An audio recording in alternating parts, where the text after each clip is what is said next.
Hello, hi guys! Magandang hapon sa inyong lahat. This is Rodriguez, Mamasigari Channel of 80-year-olds sa Matariders. So ngayong hapon na to, tignan natin yung sabihin sa iyo ng ating mga gabay. So this is a monthly gabay for the month of April 2025 for the sign of Capricorn. So Capri, welcome sa my channel. Ano kayong messages, advices, and spirit guides ang ating masasaga for today's video?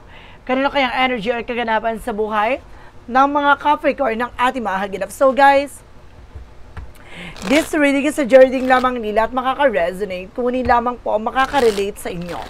And comment down below kung kaninong energy ang ating nasaga. And of course, don't forget to like and subscribe my channel. And hit notification bell for more videos. Update ko sa maraming salamat po sa mga walang sawang pagsuporta sa aking channel, lalo-lalo na ang hindi nag-i-skip ng ads na way pagpalain kayo ng Diyos at may kapaliksik liglig nag-uumapaw na biyayang manang balik sa inyo. So let's see guys, what is the messages, advices sa inyo ng ating angel spirit for the sign of Capricorn. So let's see and watch this. Ano kaya kaganapan sa buhay ng mga Capricorn ng ating mga hagilap? So guys, tuklasin at bubulabugin natin angel spirit. Please give me information pa.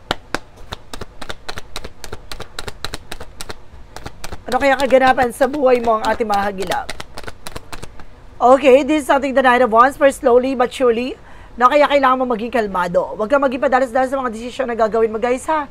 Kailangan mong kumalma. Para sa additional messages, so this is something 6 of Swords. No, there's a transition at makakaalis ka din dyan sa situation. No? Unti-unti ka makakabangon dyan guys. And there's a King of Swords. No, there's something that stop the pattern. Putulin mo yung mga bagay na hindi makakatulong sa'yo, yung mga bagay na hindi magsiserve sa'yo. Maging wais at maging matalino sa pagdidesisyon. And this is something the Queen of Pentacles, just being a practicality, there's something a good sense.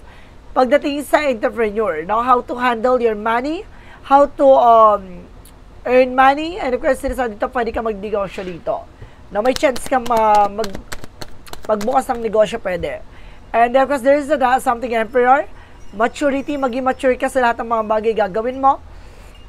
You have the authority dito para magawa mo na maayos. And there's a High Priestess, guys. Something hidden agenda or hidden enemies. So, may mga mystery dito sa likod dito. Marami kang bagay na unti-unti matutuklasan. And of course, guys, meron ka din ditong unexpected moment. Let's see what is the Knight of Wands.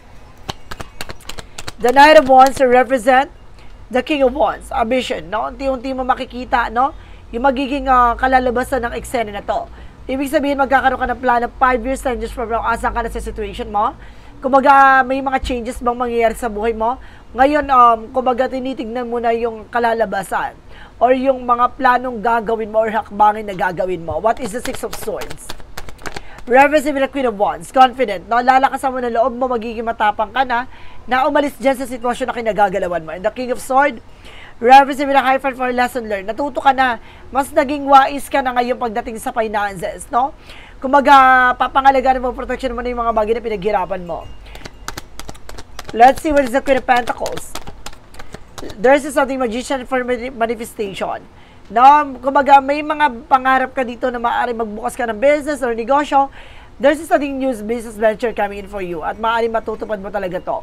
There's something desires into reality. And let's see it because the Emperor represents with the 2 of Pentacles with a balance. So, kailangan mo maging balance emotional, physical, and mental. Now, let's see what is the High Priestess. Represents with the 10 of Swords. So, see, I told you, there's something a mystery. Now, there's something hidden agenda or hidden enemy. So, there's a 10 of Swords with the sabotage. Ibig sabihin, sa likod nito, may sumasabotahe sa'yo. No, sa likod nito, mayroon taong tumatraidor sa'yo. What is the Knight of Wands or the King of Wands? There's an Ace of Swords with the breakthrough. Magtatagumpay ka, malalaman mo na lahat ng mga bagay at posibilidad na magaganap sa buhay mo. Na unti-unti mo ito masisilayan. Unti-unti mo ito makikita. Na lahat ng mga bagay na ito, makikita mo ang kalalabasan nito. Let's see what is the 6 of Swords because the Queen of Wands. There's a Moon card for truth reveal. Talaga ibabahagi sa lahat ng katotohanan na dapat mong malaman. Na ipapakita sa ito. Kumbaga, lahat ng mga bagay, sekreto, ipapakita at ibabahagi na sa'yo. Kailangan mo lakasan ang loob mo dahil maaaring matakot ka. No? May mga bagay na kailangan lakasan mo ang loob mo dito. What is the King of Swords? Because the High Five. Reference with the page of by intuition. Some of you guys nananaginip. Na naman nakakatakot. Nananaginip ka na kung ano-ano. Kaya kailangan na alam mo sa sarili mo na may mga bagay kang ganyan na papanaginip ay ibig sabihin may traitor sa paligid mo. Matuto ka ng putulin yung mga bagay na alam mo hindi nagsiserve sa'yo. Lalo-lalo na kung alam mo itong tao na to ay mata.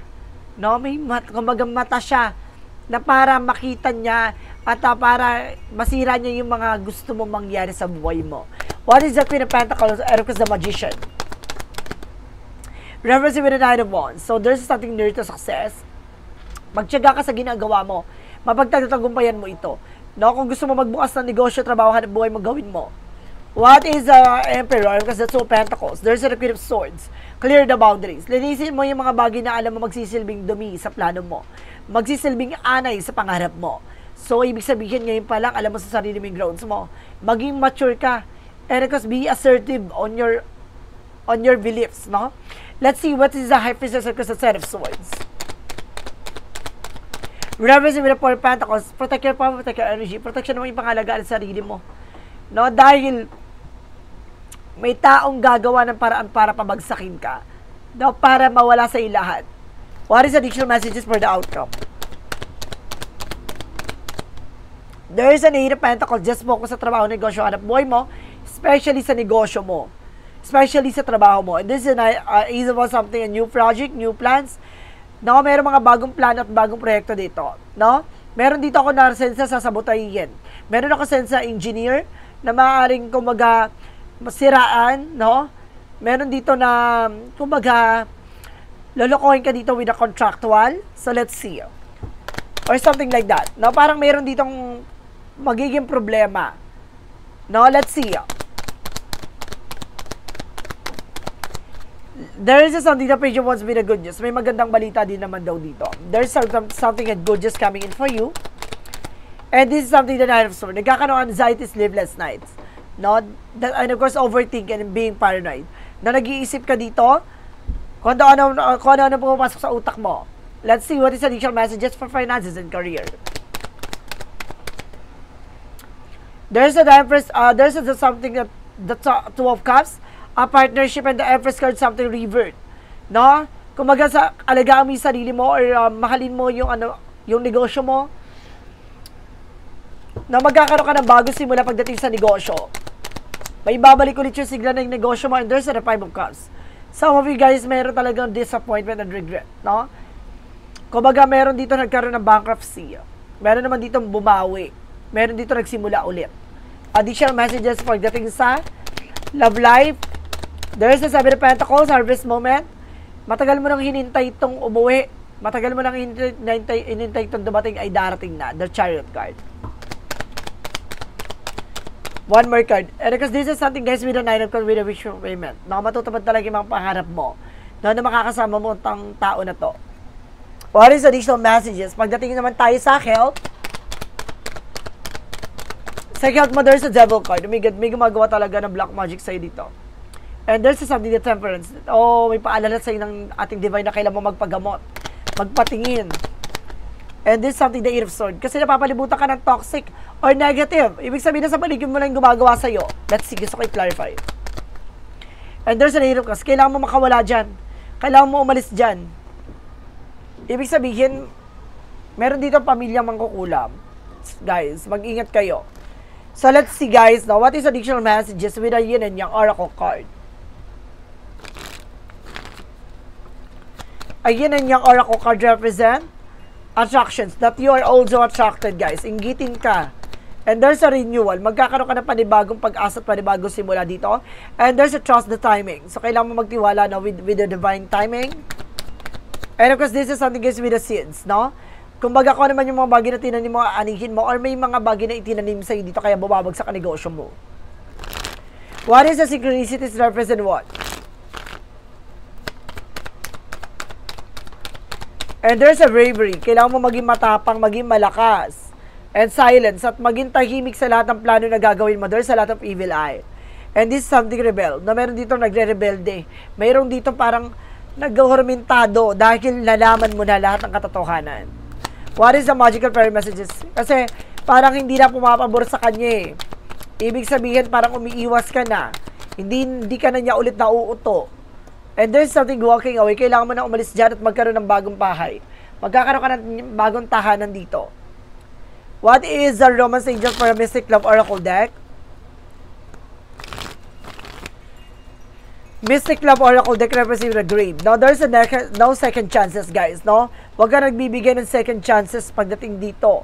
Baka masira ang buhay mo. And there's an inner knowing, no? Intuition. Bibigyan ka ng kaalaman ng ating gabay. And there's something storm, no? Kumbaga may paalala sa'yo dito na parang sisirain ito ang buhay mo or may mga bagay na sisirain na sitwasyon mo. Mag-ingat ka. What is Archangel Michael messages?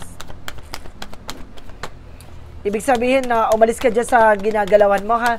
Punong-puno na negatibo yan. And this is something, guys, with admit the truth to yourself and act accordingly. No? Iwasan mo magpanggap na okay ka. No, kung ano yung nararamdaman mo, spread it out. And of course, your inner guidance is real and trustworthy. No, yung mga gawin mo mapagkakatiwalaan naman daw. What is the angel's answer represent what?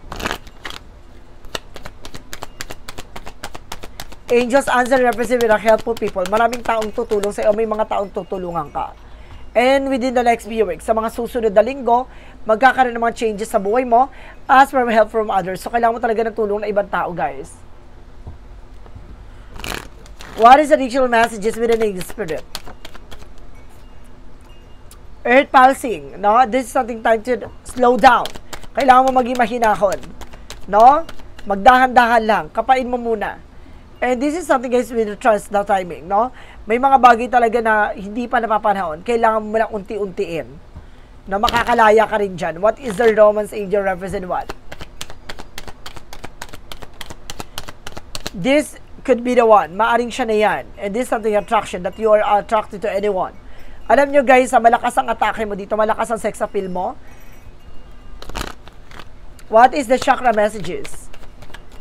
And there's a facade. Sabi ko na nga ba, may nagbabalat kayo eh. Wag mong hayaan na maglipasan ka na panahon dyan, ha? Kailangan mong kumawala dyan kasi hindi ka na makakaalis dyan pag hindi ka pa nakaalis ngayon. And there's a perseverance. Kailangan mong pagtiyagaan. No, yung dapat mong gawin. What is additional messages with an angel spirit? And there's a denial. I-acknowledge mo your fear. Replace mo yan ng awareness. So, hindi sa natatakot ka, nangangamba ka lang. And there's a humor. Titingnan mo dito yung lighter side of the situation, guys. What is additional messages with an angel spirit? Angel spirit, please give information. There's a cleansing. See, kailangan mo mag-cleansing, guys. There's a full of negativities talaga dyan. And this is something a transformation. Malaki pagbabago magaganap sa buhay mo. And there's a confident. Kailangan mo lakasan ng loob mo. Maging matapang ka. That may kumpiyansa ka dyan. What is our Archangel messages? And represent meditation. So, kailangan mo mag-meditate, magdasal, mag-devotion. Lumapit sa ating Panginoon. What is additional messages? And speaker, something orasyon. Talagang oh, there's a speaker and orasyon. Oh my God! So, ibig sabihin na sa lugar ka ng mga, I don't know kung manggagamot o mangkukulam. No? There's a speaker and healer. So, kailangan mo ng taong tutulong sa'yo para basagin to. Or you are also healer. No? Or either, kung nagpapa-under ka rin ng mga orasyon. Or baka yung person mo yan, cross-washer out there. And there's a strategy. Gamitin mo tong strategy na to para malaman mo lahat ng bagay, no? Dahil may mga pinto ang magbubukas at may mga pinto ang magsasara dyan na magdadala sa'yo ng happy family. Magiging masayang pamilya mo dito, guys. Ano to? Nakakulong ka sa isang lugar, sa isang sitwasyon. Ano to? Ginayuma ka? Something like that. What is the Monsology?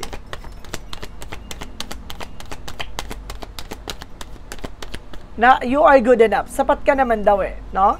And nothing is yet set in stone. May mga bagay na hindi pa napapanahon. What is the Jesus loving quote said? A Jesus loving quote said,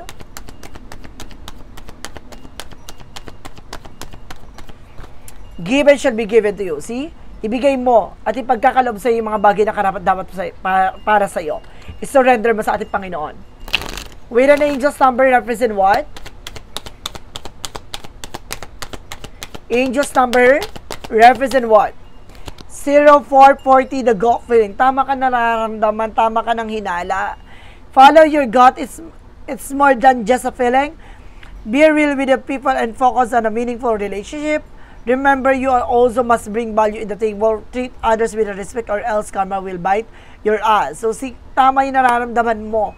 No? Ibig sabihin dito, gamitin mo yung bagay na nakikita mo, nararamdaman mo para makalaya ka dyan. No? Sa sitwasyon na kinasasadlakan mo. Let's see what is the messages of life represent what?